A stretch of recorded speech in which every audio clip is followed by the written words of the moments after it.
Without humanity's constant desire for knowledge, we wouldn't have medicine. We wouldn't have automobiles. We wouldn't have airplanes, hot pants, grilled cheese, or Netflix. But while most researchers understand their limits and know where to stop, there are others who do not. And when someone goes too far, there are consequences. Governments react, experiments go wrong, and in one case, the Earth may even crack in two. So, to find out why, let's take a look at a few dangerous minds involved in some astonishingly bizarre projects. Stubbins Firth. When you imagine a researcher who's gone too deep, you might think of someone exploring complex psychological issues, or perhaps an investigator who stumbles upon something they shouldn't have seen. But first, we're going to hear the story of a man who covered himself in vomit, blood, and saliva to try and cure a disease. Yellow fever is a terrible viral condition spread by mosquitoes, which still blights Africa to this day, despite scientist Max Theiler having developed a vaccine in 1937. This ailment, which causes fever, liver damage, and a yellowing of the skin, has hit nations all over the world, with cases dating back several centuries at least.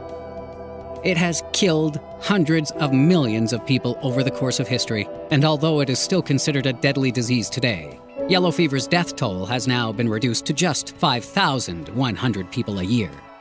And a man who played no part in helping this was researcher Stubbins Firth, who was a University of Pennsylvania trainee doctor with a penchant for self-experimentation. During his time at the university, he was adamant that yellow fever was non-contagious, and to prove this, he went pretty darn deep by using a scalpel to slice open his own arms, allowing him to smear the vomit of yellow fever patients into the open wounds.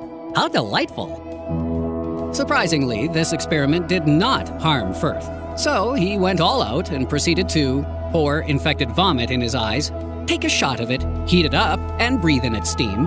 And for the finale, he fried a bunch for a delicious lunchtime snack. His final experiment involved smearing himself in the blood, spit, and pee of infected yellow fever patients, and at this point he sadly died. Oh wait, that's not true. He was actually fine. All of Stubbins Firth's samples had come from late-stage sufferers who were past the point of contagion. So even though he showed admirable dedication to his cause, it turns out all that self-harm and fried vomit was for nothing. An altogether more tragic and ultimately useful self-sacrifice was performed by an American doctor, Jesse William Lazier, who deliberately allowed himself to become infected with yellow fever by allowing a mosquito to bite him. He did so to try and prove that mosquitoes were indeed the carriers of yellow fever, but he had to pretend the infection was accidental so that his family's insurance policies would pay out. Lazier died just a few weeks after this incident, and his deliberate sacrifice was only discovered in 1947 when his confession was discovered in one of his old scientific notebooks. So the next time you're complaining about the side effects of that cough medicine, just take a moment to be grateful, because someone may have died for that.